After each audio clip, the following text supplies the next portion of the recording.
Good evening and welcome to Season 7, Episode 6 of Inside the Rookery, where I am talking about long-term campaigns with Forever GM Andy Law. Andy, welcome to the stream. Oh, thank you very much. It's almost like it's the first time. Not quite. It is. Mark says, had to make up for missing last week with writing a job application, so I'm taking this opportunity to say good luck. I hope you get Good the luck. job. My fingers are crossed for you, Mark. Excellent. So, Andy, is there anything you'd like to tell us about long-term campaigns or anything else rookery related before we get into the question? Yes, why don't we start with why the hell am I discussing this in the first place?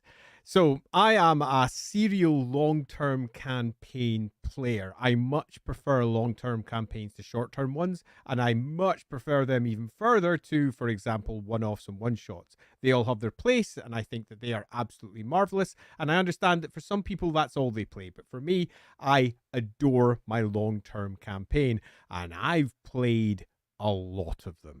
And some of them have lasted for not just a few years, but in some cases, a decade or more. And that has brought the playing of that many things to the forefront. Things that I have found other people, when they embark upon their first attempts at a long-term campaign, that they do wrong. Or at least do differently to what I would do to try and make sure that everybody has as much fun as possible. Because in the end, whether it's a short-term campaign or a long-term one, you're looking for it to be as fun as possible. Because that's why we're all playing in the first place, isn't it? Having a laugh. So, at what point do you call something a long-term campaign? So, Kilishandra asked, at what point does a campaign become a long-term campaign? Yeah, this is actually a super good question, because I'm going to provide an answer that varies, and it varies according to the game that you're playing to a degree. For example, a long-term campaign in a system that is designed for a few one-shots can be as short as just 7 or 8 sessions, because the system begins to crumble and it doesn't really work anymore, meaning that you need to readdress how the system works to ensure that it has the extended system underlying it behind to support the campaign you're going to run. But that is an extreme example. Typically, I'm looking at anything that lasts longer than an adventure. So an adventure for me is a beginning, a middle, and an end, where all the characters have had an opportunity to develop, change, and become something relatively new. They all have their own arc through the course of that. And you would hope that each of the characters have moved beyond somewhat. Let's just say they start as a barbarian. You're hoping by the end of it, they're a barbarian plus something else. They have developed. And that doesn't happen over the course of just 2 or 3 sessions. That's something that happens about 12 to 15 sessions, where you get proper character development rather than just a one-shot bunch of stories that happen. So for me, it needs to last for, to begin with, at least that. But in truth, for me, it's not really long-term till you pass the first year. And even then, maybe even the first year and a half, 2 years. Yeah, maybe drop into the comments, please, if what you consider to be a long-term campaign. But I was thinking about this, and right now, LAWhammer, how long have we been streaming? Almost a year streaming, and almost a year playing before that. And I wouldn't consider that like a long-term campaign yet. Like, we've barely begun. We're barely into the story. But I think that speaks to how we've approached the campaign, and we've also approached the characters and how they're developing, and we'll get onto that as we go. For me, what makes it a long-term campaign is very much the story it's telling and how it's handled. And for some systems, that might happen over the course of 24 sessions, but in other systems, and for the ones you really want to push, you're going to need at least 50, 100, 200 sessions before it really feels long-term, so to speak. Yeah, absolutely. And Jonas, I agree. I think a year is pretty long, and in most people's worlds, that would be a long-term campaign. I think, it does depend on the pacing, and it also depends on the style of play you do. If you do really deep character role play, then sometimes, as in LAWhammer, we can spend a whole session on one night of game time. So although we've been playing for a year, 2 years, we're not actually that far away from that in game time. We're behind that in game time. Yeah, absolutely.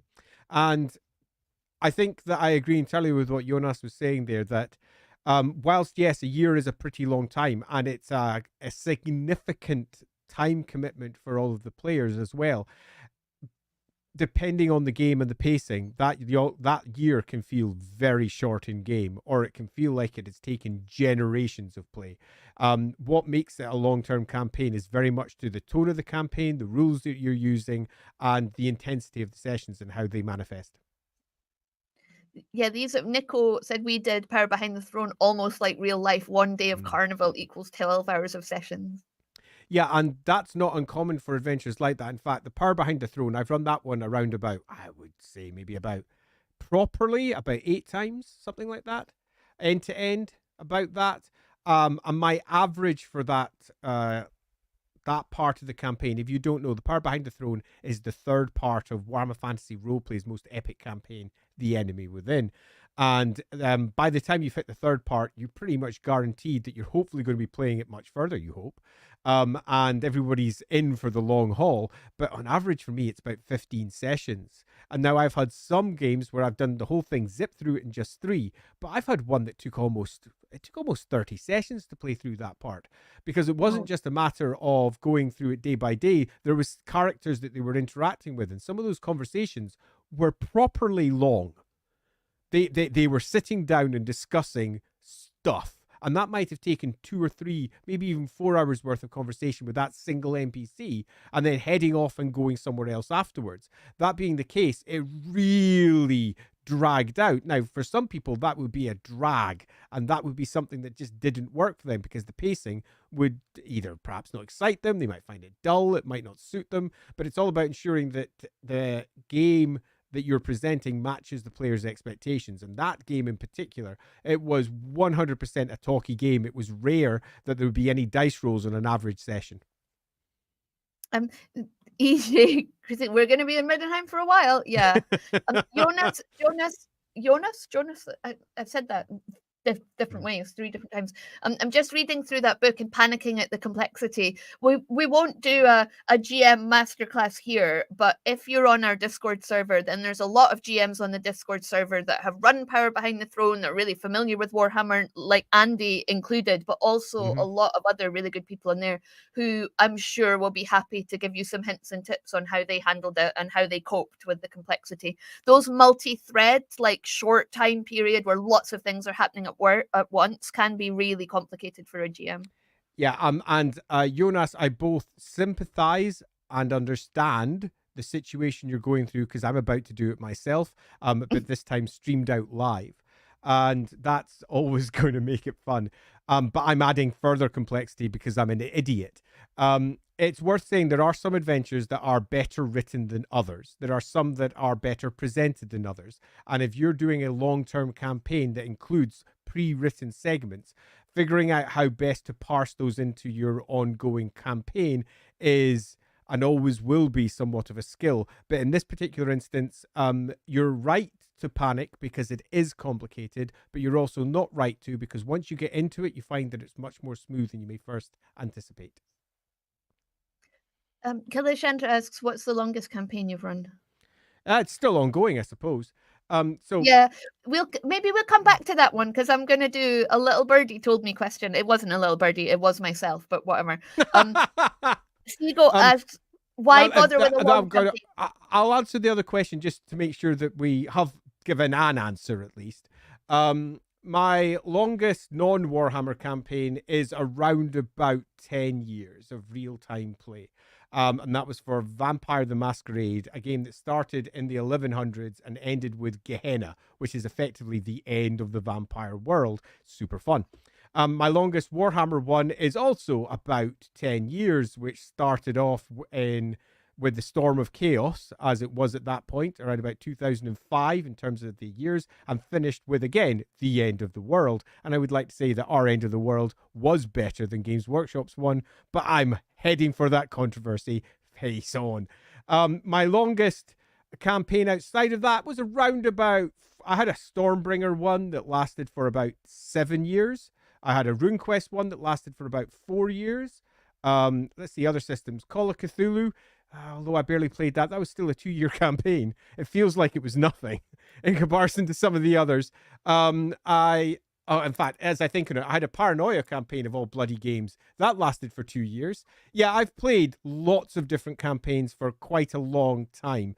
I prefer longer stories because it just gives space for development. Yeah. So the little birdie told me that, strictly speaking, you could consider the vampire game the prequel to the Warhammer game, which was a prequel to entrance into the 40k world.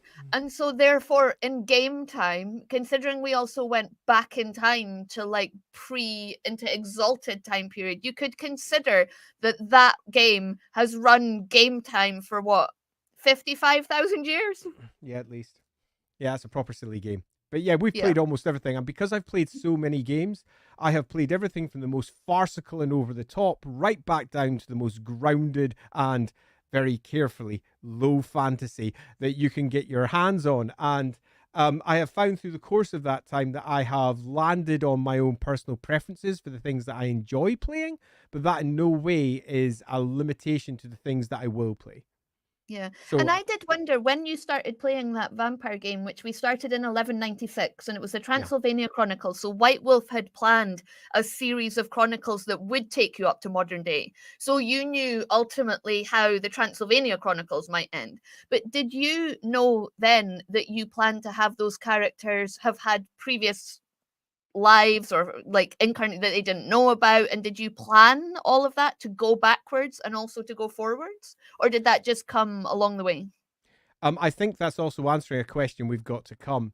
And the answer is bluntly no.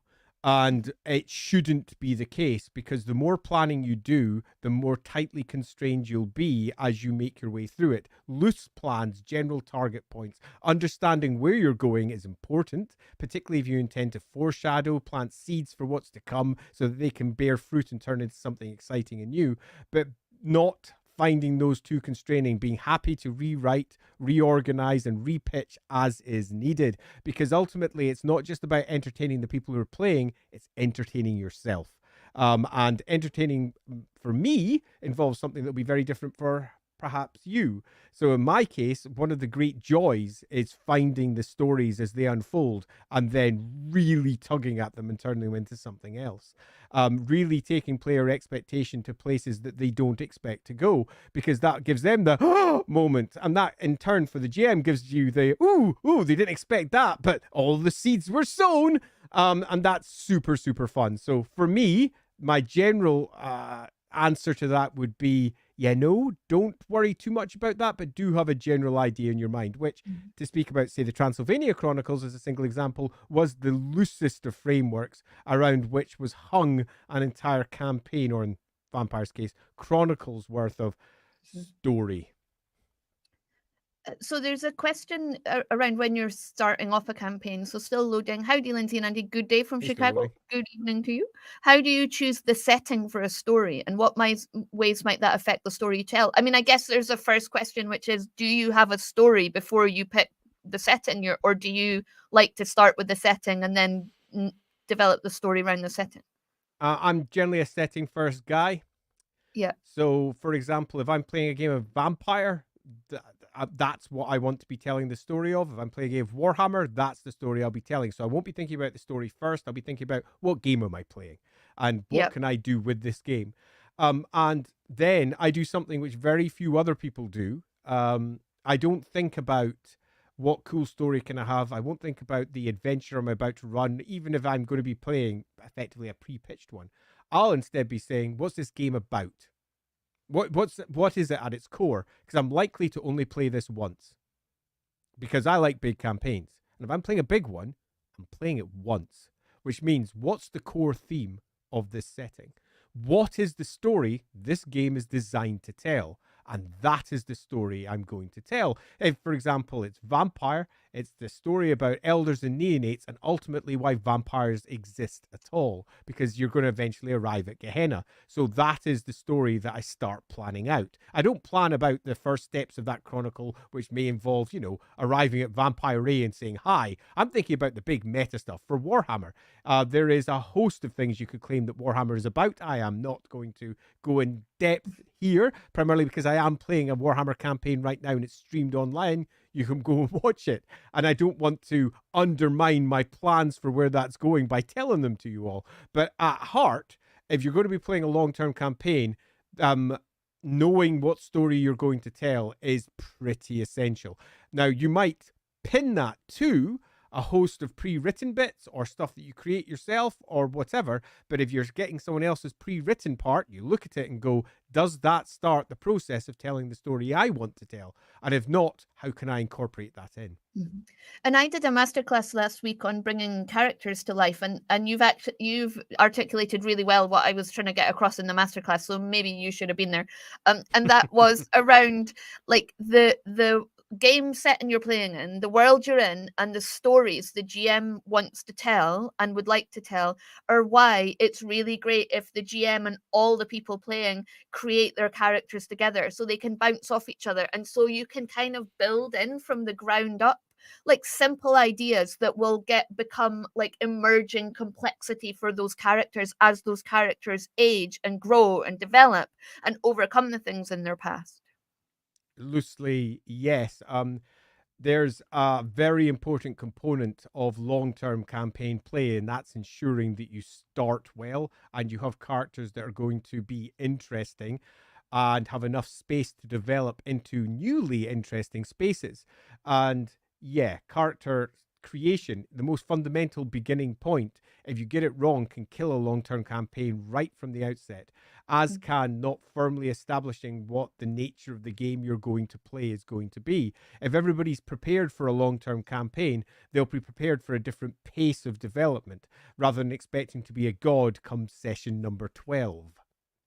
Yep. So Seago asks, should you run your long campaigns as a single long campaign or as a series of interlinked multi-short campaigns? What are the pros and cons of each? I don't think there is any correct way to do it.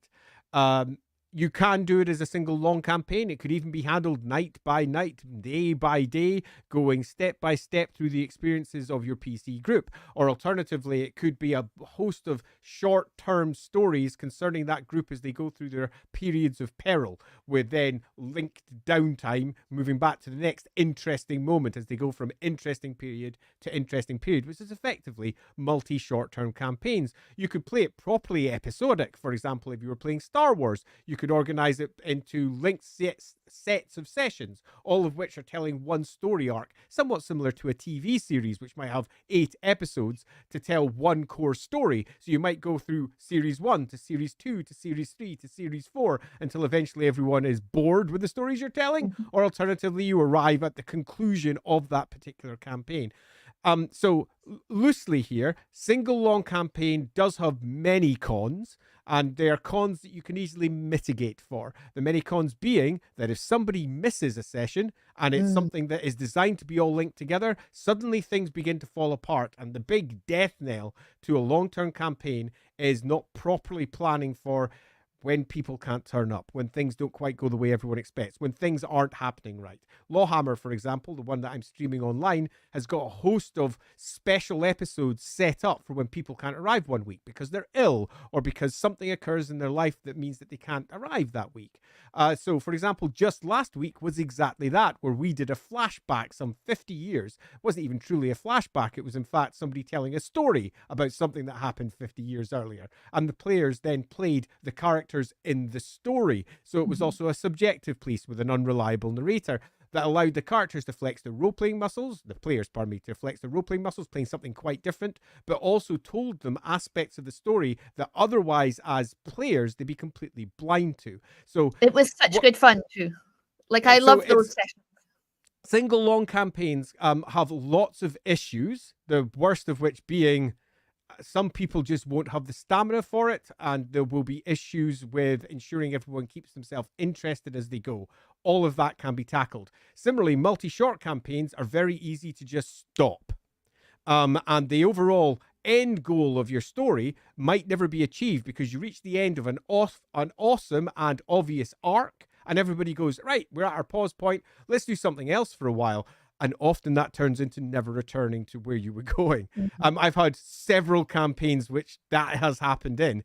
And whilst that can be vaguely frustrating at the time, generally because you're working in blocks, you always feel like you've got at least some form of conclusion there. It's a little bit like when your favorite TV show is cancelled.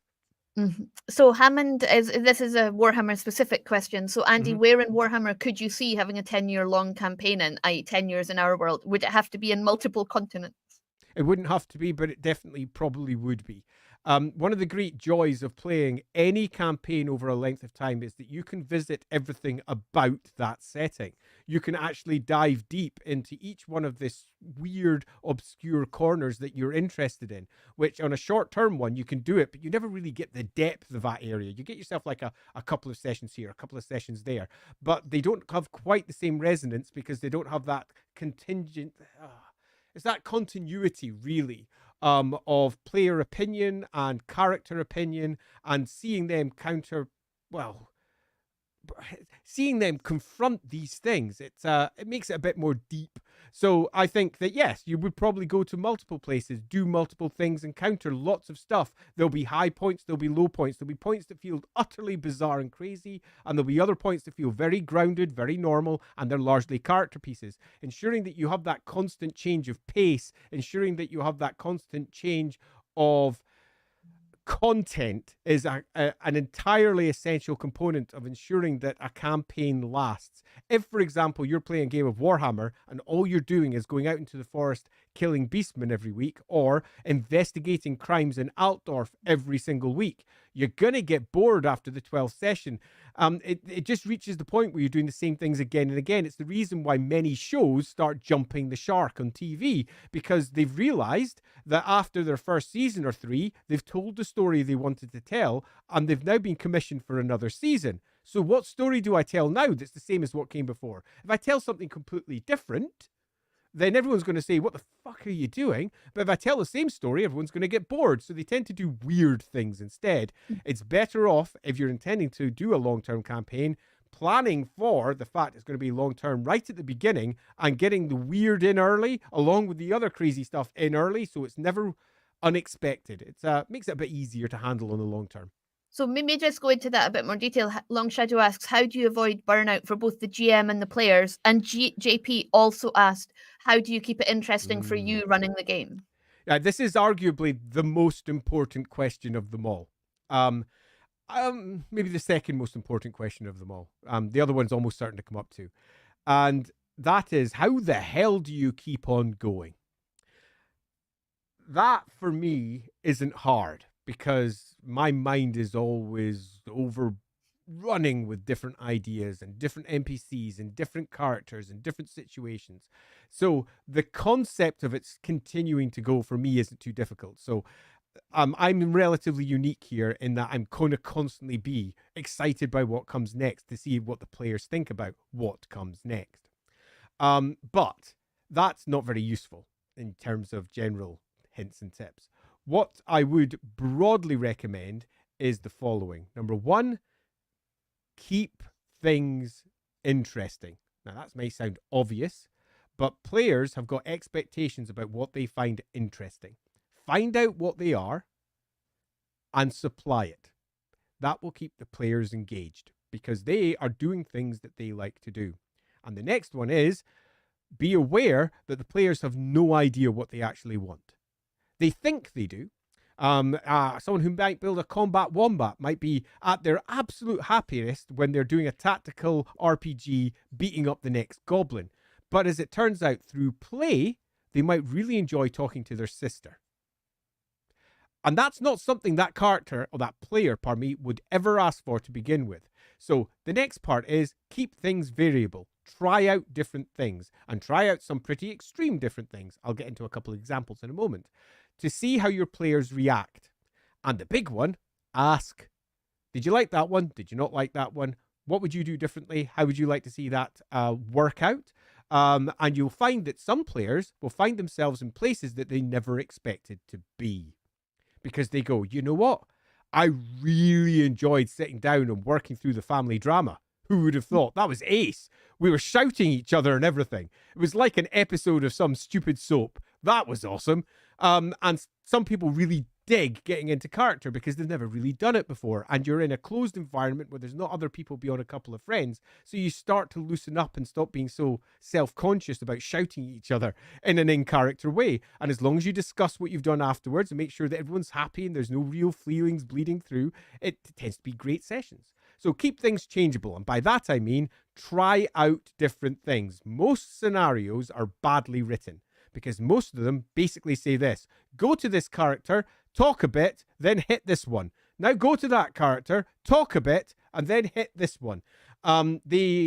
Or even potentially worse, if it's an author, and I use this word with a certain amount of disparagement when we're talking about RPG design, an author trying to tell their story, meaning that they don't give you the tools to tell your story. So basically they say it has to work in this order, or the whole story just doesn't work, and I'm not going to give you any alternatives, and I'm done.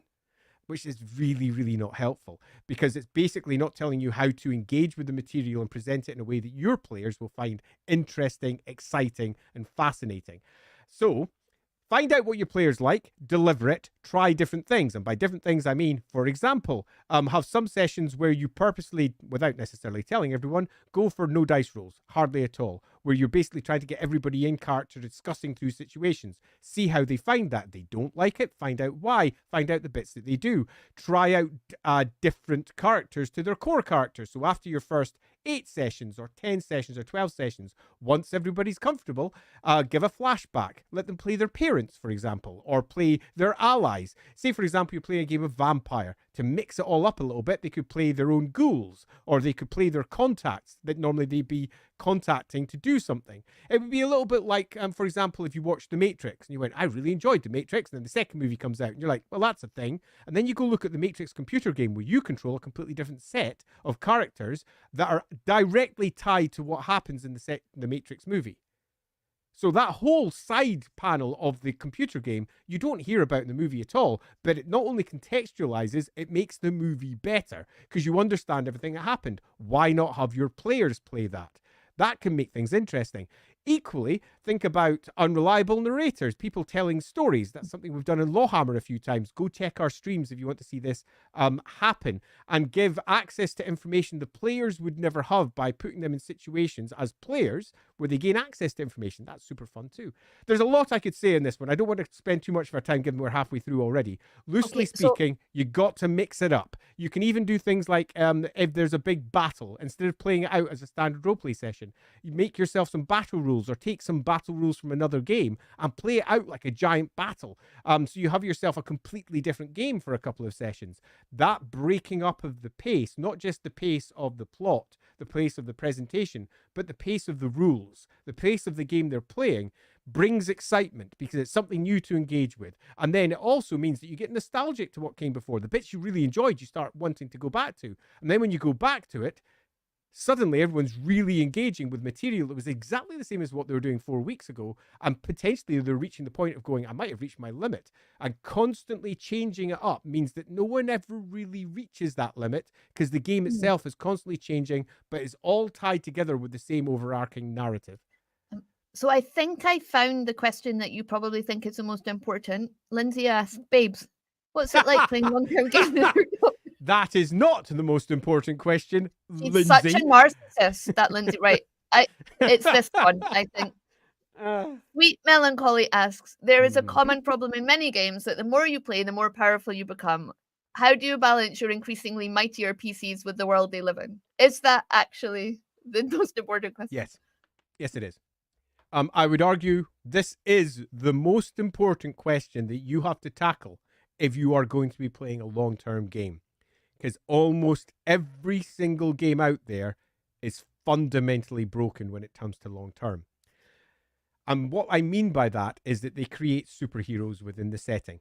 And a couple of things happen. Number one, your PCs become so much more powerful than everybody else in-game because they've racked up experience week on, week out, week on, week out, that not only is nothing a challenge anymore, but nothing really feels like a challenge anymore. And if the GM were to pull that rug out from underneath you and present something that is a challenge, you're left going, what the fuck? I just built myself this awesome character, and now you're telling me that, you know, this thing is here, and just so that you can, you know, challenge me. That's rubbish. That completely undermines everything that I have been developing over the course of the last 6 months, 1 year, or equivalent. So you've got a host of problems that you need to tackle at the beginning, if you possibly can, or, as is often the case in many long-term games that may not have originally started off as long-term games, i.e. you start it, you keep on playing it, and you suddenly realize this is going to keep on going, and then the system breaks. You reach the point where the system breaks and you have to rewrite, change, move to a different system, or do something similar. I'll give some examples of how this has been resolved with me over the course of time. Hang on, just Mark Gibbons is in the chat with an important question. Wait, I thought I was your top girl. Mark, you will always be my top girl. Excellent. So let's give a couple of loose examples of how it has arrived in my game and how it has been tackled. Let's go for the obvious one first, which may not be obvious to everyone there, but it's for Vampire. Vampire is a game that works upon giving you a relatively small amount of XP that develops over time. But trust me when I say that if you are playing yourself a bunch of neonates and you just let that system go, at least in the older Vampire the Masquerade revised version, which is where we actually started with Dark Ages, but regardless, you start building exceedingly powerful PCs.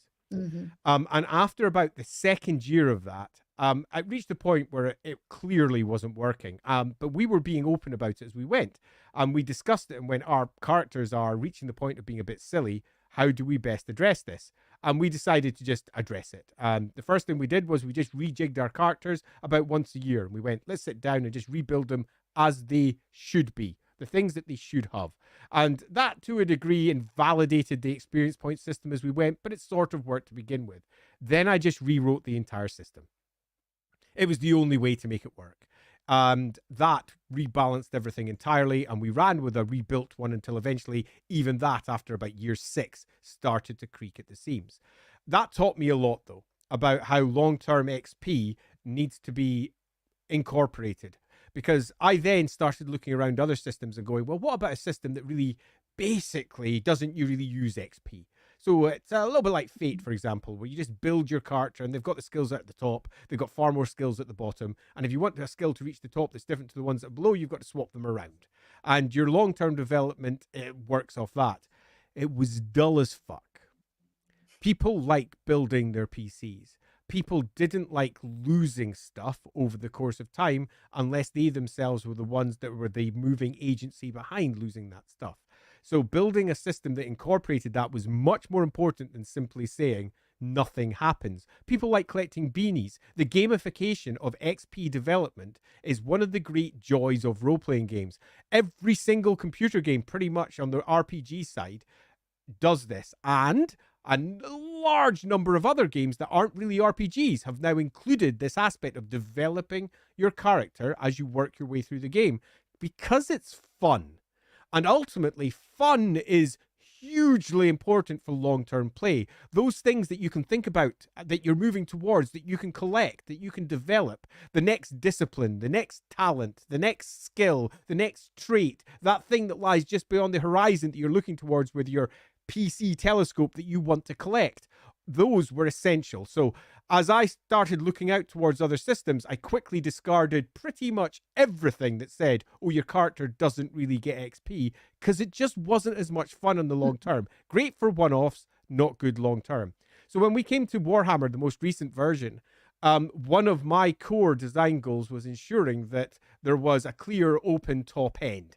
That even if you played 5 years and you had yourself 5 years worth of XP, you would still fit within the framework. All the skills and the talents would still work, but it just got more and more expensive as you went along.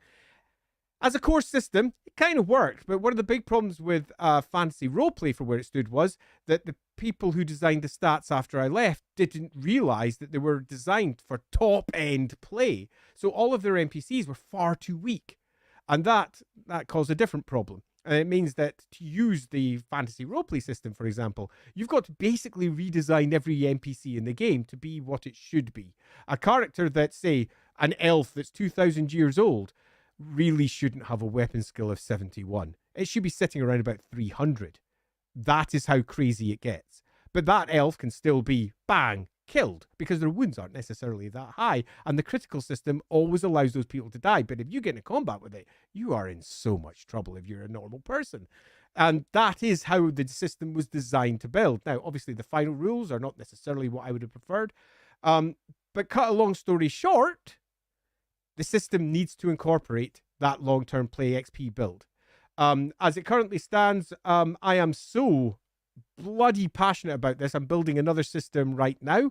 If you go check the Rookery's website, you'll find that we've got some chat about that already up there. That's rookerypublications.com. If you check under the Coiled Crown section, you'll see that there's a section there, because not only do you need to ensure that you've got long-term play built in and you've got those beanies that you can collect, it has to be super simple. It just has to be, because I'm too old and long in the tooth to be adding up maths or figuring out stuff at the table or trying to put it all together. And that's something that's core in my general design ethos. So in this one here, how do you balance your increasingly mighty PCs with the world they live in by telling your PCs right at the very beginning, your players, that if they're only 16, they're not going to be able to outwit the finest general in the world. When they're 20, they're still learning fast, but that doesn't mean they can't peak in certain skills really early, much like a gymnast might be able to do that if they were at Olympic level. There is obviously space, but over time, you've got to make sure you've had the conversation early. If certain things aren't practiced, certain things will begin to fall. So making sure that the players are part of an ongoing story where the way that they manifest their character in play is reflected on their character sheet. And that generally takes the sting out of it. But there is a lot to consider here. Loosely, choose a better system that's designed for long-term play.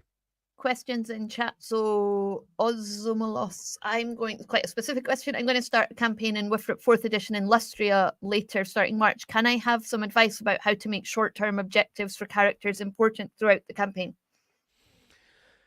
Yeah. Talk to your, just loosely speaking, this is in general as well. This isn't just for Warhammer. This is almost for any role-playing game. One of the better ways of ensuring that your campaign lasts longer than just a few sessions is to have clearly established goals for your player characters, things that they want, objectives that they are attempting to achieve. In Warhammer, for example, you've got long and short-term objectives. That's one way of handling it. They were added in specifically to ensure that the long-term play that was promoted by the Enemy Within campaign was also promoted mechanically by the mechanics. Because if you've got goals to achieve, you've got that constant sensation of progress. Things are happening. Your character's changing. Things are being achieved. Some things are being failed. Those failures are noted. They impact the character. So how do you make the short-term objectives for characters important throughout the campaign? Firstly, and this may sound super obvious, establish them. And the second you establish them and you give the players things to do, they will start pursuing it themselves. And if they get a beanie at the end of it, if they get a little ding, ding, ding, whether it's experience points or whether it's an in-game piece of meta currency, the equivalent of a luck point or advantage on a roll or something similar, suddenly it's also gamified. They start pursuing it because they're interested not just in the story that's being told by their objective, but by the goal-orientated nature of the mechanic at hand, where you are pursuing something, getting it, and you get a little boost for doing so. A free willpower point, a free luck point, whatever it might be that can be used in the next session or the session later. So you make them important mechanically so that they get something, and the players will make them important themselves. And ultimately, that is what I would suggest. You give them opportunities to pursue their goals. You put the things in front of them to ensure that they can succeed and possibly fail if they're pursuing something foolish or pursuing something difficult. But ultimately, you make sure they have goals and that they are goals that they themselves are chasing. And I will add one other thing. You'll find the weaker the character, the harder it is to make a goal. The harder you will find it to decide what they want to do next. If you have a character, a PC, that doesn't have much in the way of internal drive, a pursuit towards certain things, they are constantly going to find it difficult to come up with the next objective, the next thing that they want to do. Their drive is not very clear. That is the conversation that should be had first before you determine what the objectives are, and that is, who is this character? What is it they want? how are they after food? Are they after sex? Are they after money? Are they after something because their boss is telling them to do it? Are they after something because they are trying to get something for the various people that they're responsible for? What is it that's driving them? Because the second you start answering those questions, the next goal just manifests in front of you. I need to get coin now. Or alternatively, I'm out for the fucking woohoo! I'm or going like to the next in pub. Lustria, or like in Lustria, you know, if a character is particularly driven by family, that short-term objective could be, I need to find someone who's leaving to go back to the old world to send a letter to my family to let them know. Like those kind of things, the character-driven Story. Absolutely. objectives are really important for characters. And allowing those to naturally evolve will make for a better story than just simply sitting down and going, I'm going to the next town to kill a dude. I'm going to the next town to buy a thing. I'm going to the next town to kill a dude. Find the characters, let the characters live and breathe. The objectives will become clearer through doing that. And then the story becomes more engaging because the players are pursuing stuff that they want to pursue. That's general advice rather than specific. Thanks. I'm going to pick another pre-submitted question. So none of Dunkelberg asked, and there's a couple of questions about endings. A common issue I find is that for long-term games, it's hard to come up with great hooks and a grand ending. How would you rectify? Yeah. Okay. So there's two very different questions there. Question number one is great hooks. Things that keep people excited and interested in the ongoing narratives. That one I tackle in lots of different ways. First, there is no adventure that is written for any game that you can't steal from. If there is a good adventure out there, and that could be a movie, that could be a book, that could be a campaign that was designed for a completely different system entirely, a good adventure can be adapted. A good idea can be pushed forward. The next one, make sure that whatever stories you're telling, particularly for long-term campaigns, are not stories that the characters accidentally land in. This is something that we discussed at length at the beginning of LAWhammer, for example. We didn't make The Enemy Within a random story the characters landed in. That is how The Enemy Within was presented. That's how it's designed to be used. We didn't do that. We made The Enemy Within the story of our characters. So that meant that the hooks, that meant that the story beats were all targeting those PCs specifically. Meaning that those PCs and the story that was unfolding was their story. And the next thing to happen, the next great step was always going to be something that the player who's watching it goes, what's going to happen next? Because it's about them. It's not, what's going to happen to that NPC? I'm not sure I care. What's that got to do with me? Why am I even playing this? Surely my character would run away from these terrible demons. This is stupid. I'm on the run now. So you want to ensure that there is as few barriers between your players, not necessarily the characters, because the characters can always have justified positions according to their players, but between your players and the ongoing plot. So first, great hooks are all about the PCs. That is the great hook, not some cunning, convoluted thing about the king and his son and their daughter and how they did funny things and the PCs encounter this and go, oh, I wonder what funny things are going on. No. Make it about their family. Make it about their connections. Make it about their stories. And that, through the course of it, will introduce them to new people, new contacts. And those new contacts will become new friends, new enemies, new allies who become the core hook point for the next stage of the campaign. You don't really want to be just imposing random shit all the time and going, come on, just attack this hook, the classic adventure hook. Just try to hook them in the mouth and get them engaged. No, they should be making their own hooks once it gets going because they are absolutely embedded with the story. They're embedded with the NPCs. They're embedded with the overall plot and they want to get to the next part. Finally, the grand ending is a question that everybody struggles with. The grand ending sometimes... Another question here about it too. Do you do anything special when bringing campaign threads together for the final act? And the answer to that is you absolutely have to, and you might not nail it. And that's okay, because in the end, you got to try. But there are certain things you can do to try and ensure that you do nail it. there are going to be, at the end of any campaign, 1,000 plot threads that are hanging out there waiting to be resolved. Resolve them. Give everybody a moment to see the thing that they're interested in being concluded, see it conclude. Equally, if there's a host of shit out there that the players aren't interested in, ignore it. Don't foist material on your group that they don't really have much interest in.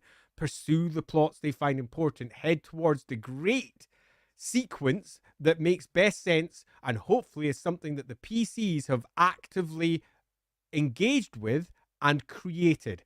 An end scenario that is of their making is much better than something that's imposed upon them and they have to then try and just tackle because it's in front of them. So the less storytelling that you as a GM have to do, actually the better. The more storytelling that the players are doing according to the world that they're in, again, the better as they head towards hopefully some great conclusion. There's nothing wrong with making your great conclusion a little bit different to what everyone expects. One of our conclusions, for example, involved us effectively playing a board game on a great assault onto a Tyranid hive ship, as you do. That was not expected. But that wasn't actually the conclusion, which is my next point. Make sure there is a very clear denouement. Make sure there is the what happens next. Make sure there is a moment for closure for all of the characters. A moment where all the characters can see what happened to them and the ramifications it's had upon them and possibly what might come next. For some, that might mean death. And character death is a often very powerful way to end a campaign, sometimes with all of them dying. Equally, characters who settle down. Characters who never can settle down because they will always be left broken or unfulfilled or whatever it may be by the conclusion. Giving every character a moment to breathe so that everyone who was involved with it can look back at it and go, holy shit, that was amazing. But holy shit, it turned out bad for that person. Something that can be always memorable. And that's my last point. Whatever your end must be, it has to be memorable. And that doesn't mean it has to end with a giant explosion, but everybody likes a giant explosion.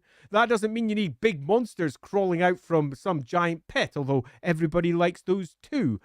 What's really important is that every character is involved with it and goes, holy shit, that thing I did was amazing. Or that thing I did broke my heart. Or that thing I did got an emotional response. And that ultimately is what will make it memorable. Emotional responses to the material that's presented. So the chat's very busy today. So I've got literally 4 questions stacked up just in the chat without the other ones. So I'll be fast. I'll bring these up, but just bear in mind that you'll want to go through them pretty swiftly. So this should be easy. Laughing God, do you have any plans to make your own IP setting and rule set? Yes. Yes. Yeah. That was super fast. Go over to our website right now. You'll see the Coiled Crown section.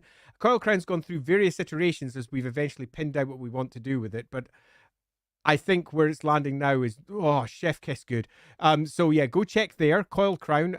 It's a very, very clever setting. And by that, I mean, it can be used any way you want and even attached to any game you're already playing just now. And the same, to a degree, is the case for the rules. The rules work entirely by themselves, but can also be added to any other system that you're using if you want to just tweak the system you're using to work better for long-term play, for example. Okay, question 2 out of 4 in the chat. Charlie the Turtle, I'm making a campaign for a group who know nothing about Warhammer. But this could actually apply to any game which is lore rich, but want to be introduced to it. Any tips on how to spread out the lore bits over a longer campaign? Yeah, absolutely. This is actually quite easy, and it's one of the more intimidating questions for people who are starting off for the first time in a new setting. But at heart isn't too hard. Whatever game you're playing, in your case, Warhammer, whatever game you're playing, find out what the core element of it is. For example, is it cultists in a basement? That's a classic for Warhammer because it uplifted that idea from Call of Cthulhu. Cultists, dark gods, a cosmic horror. If that's the case, that's your introduction. You don't need to explain everything that they're seeing. All you need to do is let them witness it firsthand. Let them see what it's all about in an exciting snapshot of play. A perfect example of Warhammer for that one is Night of Blood. It's an adventure that I put up for free. You'll find that over on DriveThruRPG. You'll find it up there just waiting to be downloaded for 0 pence. And it does basically the core components of what Warhammer is for many people. But a setting like Warhammer has so many different components to include. That's just one of them. If you wanted to focus on greenskins or Skaven or some other existential bad guy that's sitting out there, different adventures will give you a different route towards that.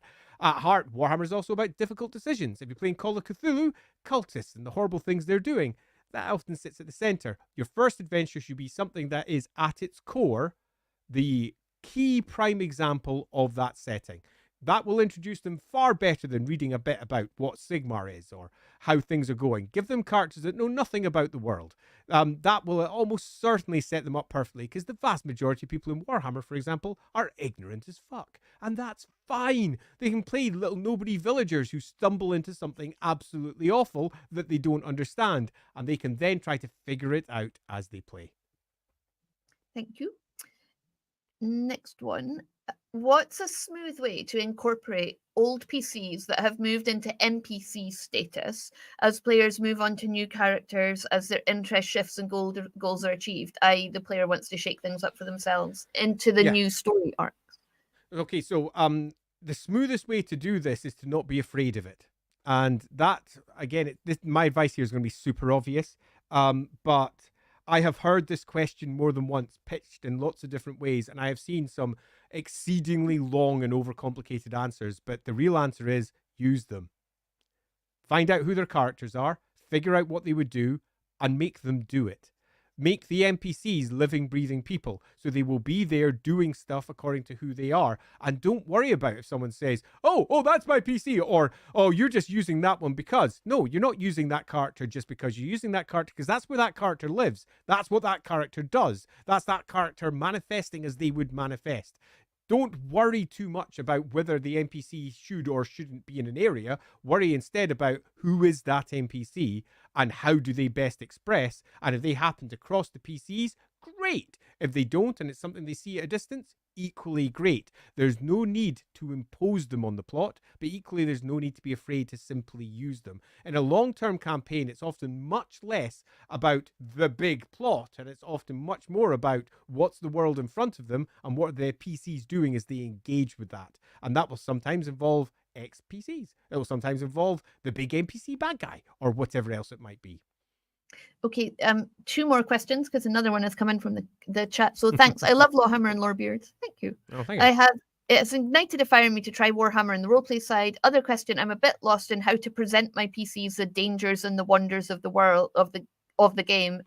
Any recommendation with that? Yes. I've got a recommendation. Watch Andy's LAWhammer streams, which sounds like you're doing, and take tips from him. There's a particular scene in which my character's going through Altdorf, but then some of the others also see the same thing in the Tales of Altdorf, where he literally just describes an elven ship moving through Altdorf, and the way he describes it and how different it is and how fast it is and how it can just avoid the tolls, etc., is just such a beautiful way to really characterize the elves as to how different they are and how little they care about human rules.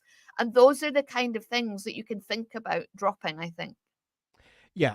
My strong recommendation if you're beginning is to not worry too much about it all, to give it a go and to play pre-scripted adventures.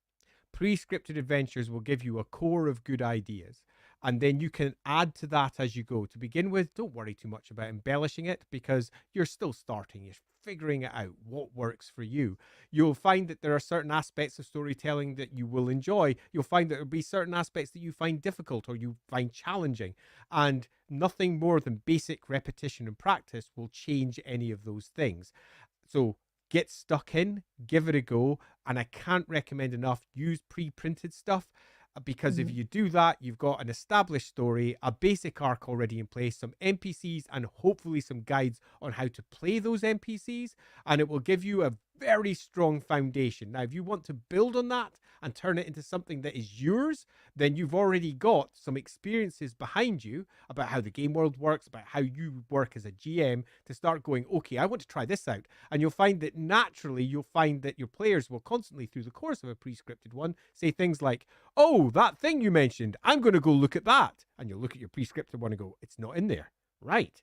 Okay, so that thing that you want to look like, it's big. as the first word that comes to mind just comes out. And that initial step towards improvising your own version of the world will turn into a broader improvisation of the whole world and the stories that you will then eventually move on to. But at heart, stick with pre-scripted and build from there. This is an interesting question. It's not strictly on long-term campaigns, but it's one that I really identify with because that's the kind of player I was, I think, when I first started role-playing with you many, many years ago. So Thora Ironbrows, I have a question. I have a player in my group who has a really hard time getting her words out, is really scared to make the wrong choice, so she's reluctant to do anything. Got any tips? I do have a few thoughts on what helped me, but I'll let Andy I say do, what he because does. I've made a lot of mistakes on this one because I've had some players who were this and I didn't realize they were that until they were put in tight positions and then the entire game stopped because certain things weren't happening. If you have players that are demonstrating this sort of difficulty, the best way to deal with it is to talk about it and to do one-on-one sessions. One-on-one sessions where they can make mistakes without other people being around, and you can also reverse time. Because you're just doing it between the two of you, and you can give it a go and say, that's how it plays out. Oh, okay, I didn't realize that had happened. Well, that's the sort of thing that will happen with those decisions. Do you want to try it a different way? And give them the confidence to see it, and give them the confidence to fuck up and see the fuck ups and realize it doesn't really matter. So that you can get both the fuck ups and the good stuff and see that all story is good. And ultimately, it doesn't matter if it's perfect or not. This isn't a computer game. Computer games, you will reload, you will reload, you will reload. Everybody has a perfect playthrough. Almost every single time. It's stupid.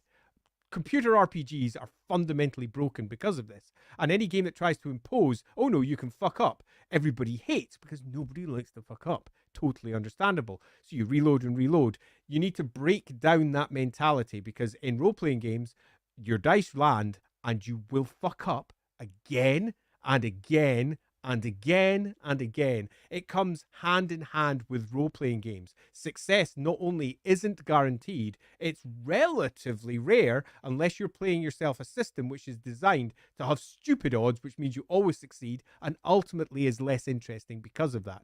So my general advice is talk about it, be open about it, say, is there anything I can do to help? And then actually take them through some scenarios, let them mess up, let them realize it's not as bad as it could be, and also let them realize that it is as bad as it could be, because the bad stories are often much more fun than the good ones. Yeah, I was just going to say that some of the things that helped me were some of the things you were suggesting earlier in the stream that keep long-term campaigns interesting. So not playing a character that has like stakes attached to it. So playing in a flashback, playing something along the side, and then it kind of doesn't matter. And I've seen some players who are quite anxious then be like really freed by that. I remember when we played a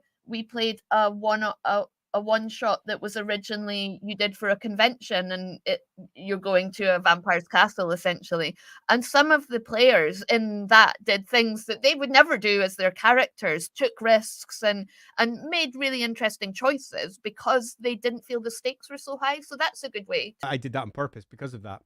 Let me reinforce that and make it as clear as I possibly can. Zero stake sessions are good. For example, you've all built your characters, you're playing around, having a laugh, you realize that perhaps somebody's having a little bit of difficulty, so you decide 1 week to just take a break and everybody just does PvP. So they just beat living shit out of each other, so they get to know the rules a little bit better, they get to try out different tactics. Believe it or not, playing PvP is always super, super fun, particularly if you drop it down on a little board and you have them moving around in squares. Everybody gets engaged with it and get really upset when their best friend betrays them, stabs them in the back. Super fun. Everyone's out to kill each other. Who doesn't enjoy that? So immediately the consequences are being eroded, and then present a session, okay, where you quite openly say, right, everyone gets to play their PCs, but we're going to put a twist in it. This is just a one-off so that we can try out a one-off adventure.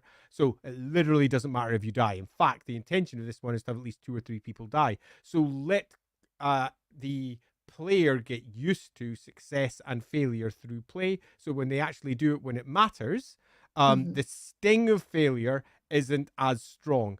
But some people are always going to find it hard, and that's okay. Nobody has to enjoy every aspect of role-playing the same way. Some people don't like that part, and finding the best way to encourage them to enjoy the game is ultimately what you're looking for.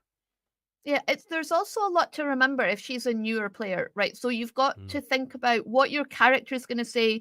You've got to think about what you want your character to do. You've got to think about the mechanics of the game system and what the implications are, and therefore what the risk is of the thing that you're doing. Like, that is a lot to think about. And Yeah. sometimes for a newer player, that can be really overwhelming, and you don't know what choice to make because you don't know the implication of the choice, which is why, as Andy says, like doing those PvP fake battles and doing just fake encounters to get used to the system and used to what your character can and can't do and what they're good at and how they complement the other characters is hugely important. It Now, is. we've pretty And much finished. oh, have we got any other Got, quick questions just you to skim at got the one end? from the chat, which you might want to speak about as a GM. What is, so I don't know if this came up, but as I am currently playing in a custom D&D campaign, what can I do as a player to be nice to the GM to keep things fun for them in the long term? Yeah, give them things your character wants to do. We discussed this earlier in the stream, but this is from a slightly different perspective. To keep a game engaging on the long term, everybody has to kind of be engaged with the story. And if the story being presented by the GM isn't really engaging you as much as you'd like, in many respects, it's your job to find a route into that story. And you can easily do that by providing your character with goals that you enjoy that marry with the story at hand. And that can make an enormous difference, not just for the GM who goes, oh, that's a really good idea. They're looking for this thing. Oh, I'll make a character that fits that thing. That'll be super fun. So they're building a little bit extra for their world. They're now engaged because nobody... I don't know any GM that doesn't like helping their players have fun. So they all love world building. We kind of can't help ourselves. And when a player comes up and says, this thing, they tend to go, okay, yeah, my players are going to love that thing. And they start building around that. And that will hopefully then tie you into whatever the plots will be. And if the plots themselves change because of your input, you'll be more engaged with it as you watch the decisions you make impacting the overall plot. And the GM will be more engaged with it as well, because suddenly it's going in a slightly different direction to what they expected. And they're engaged with it too. It's a new story. They don't know where the horizon is. They're gazing towards it, wondering what comes next, just like you are. So that shared storytelling will make it much more fun than just having that god tier GM sitting at the top controlling every aspect of the world, because ultimately that becomes boring for the GM after time, because in the end they could just make up any old shit, kill everyone, lightning bolts from heaven, and that's not cool. The not knowing what comes next is almost as important for the GM as it is for the players. There's a couple pre-submitted ones from Long Shadow that we didn't get to that I would like to get to. They won't be long answers, but just I'll skim over them Long quick. Let's Shadow go. asks, does a long-term campaign have to be played by the same group of PCs, or can you run multiple groups either concurrently or sequentially? Yes, and yes. I've had multiple campaigns where I've had several groups running through the same world. I've had multiple campaigns that started with one group of PCs and moved with a completely different group of PCs by the end. I've had some campaigns which have had like 30 different players all working towards different goals within it in different groups that have met at a conclusion, and it's not necessarily gone down well for all said involved. So there is no right way to do it other than, is everyone having fun? And is the story really engaging, which will ultimately ensure that everyone is having fun. So yes to all of that, Long Shadow, defo. And there's a Long Shadow question here that you used a particular technique for this that I'm not sure other GMs will have done, so I just wanted to mention it. So Long Shadow asks, in a long-term campaign, some of the players may change. How do you handle those situations? I mean, there's the how do you handle it in terms of having a new player in your group, but like everyone out there is adults, so they should kind of know how to be polite and welcoming to people. But I wanted to mention our vampire game where we were playing elders by then who'd been together for like 400 years, who had very specific secrets and plots and were highly suspicious. And a new character was introduced and it did not work.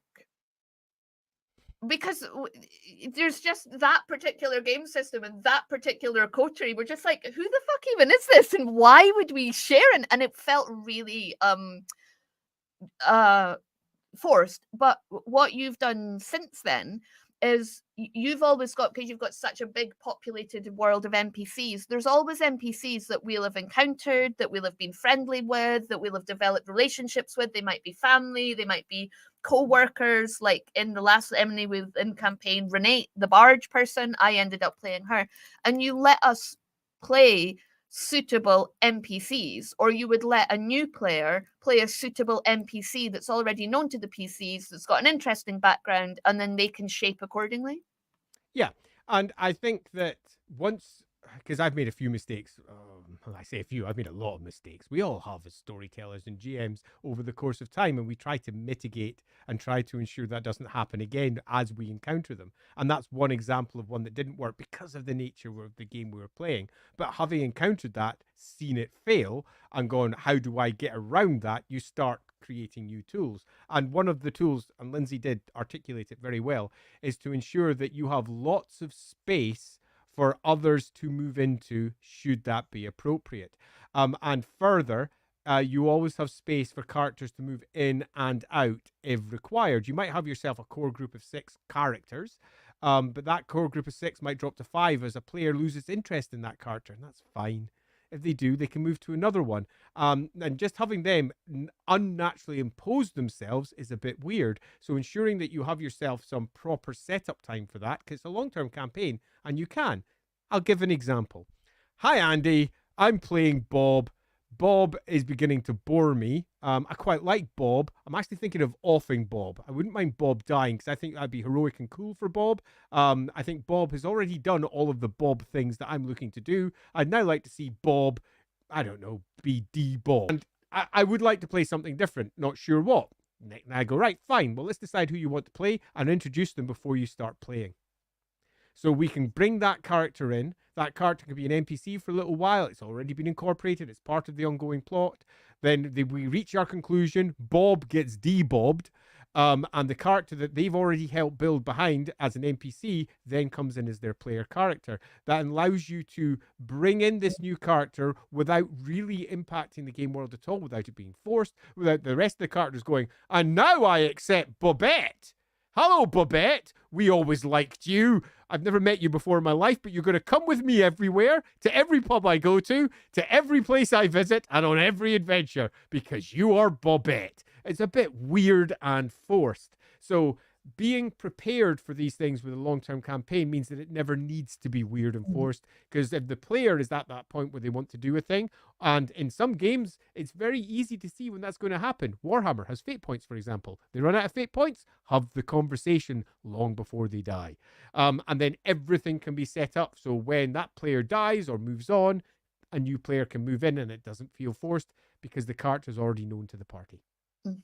Excellent, thank you. So one random question from the chat. For both of you, do you have a favourite Vampire the Masquerade clan? I'll have to think about that. I can't answer that today in one go.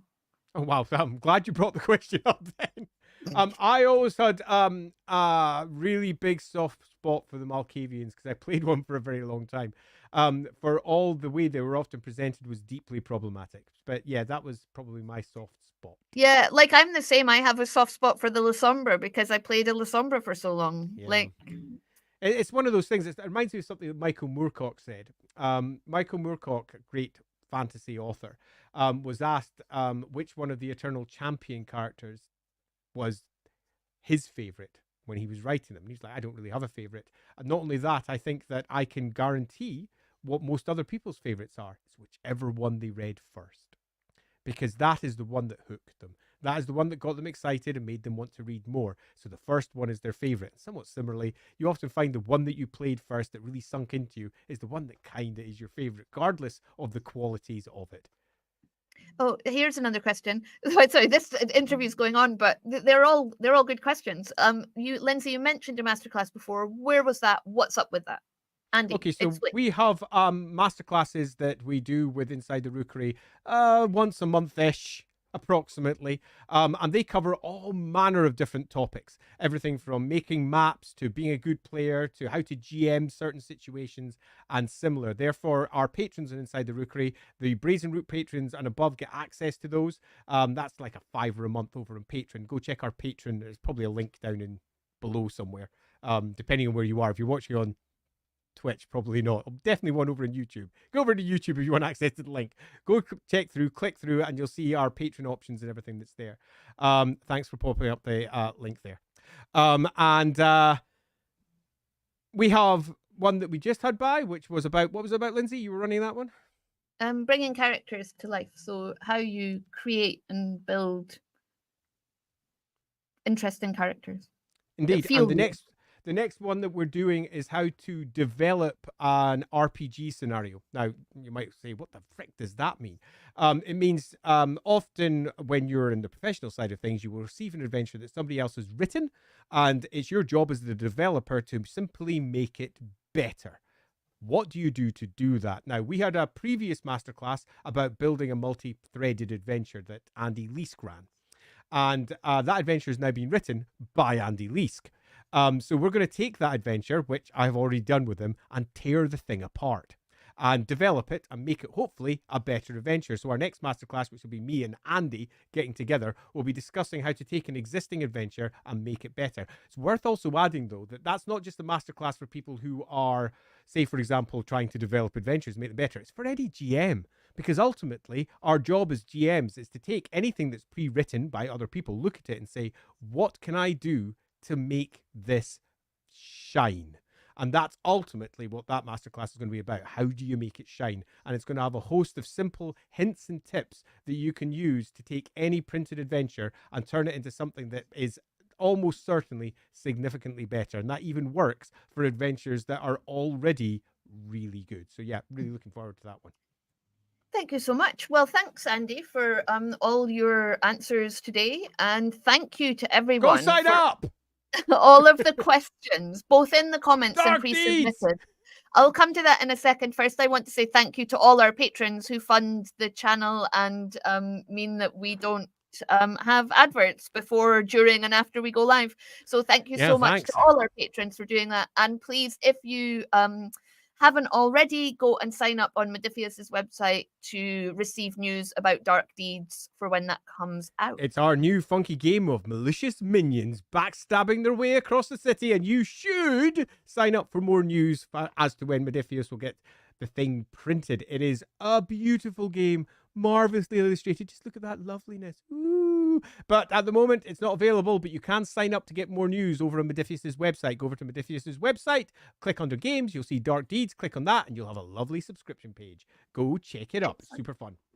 Thank you. Until the next time, please like, subscribe, share, do all of those things. Go and check out our Patreon, our Discord, and the Modiphius link. And we will be back next week with another Inside the Rookery. Until then, thank you so much, and goodbye. Bye-bye.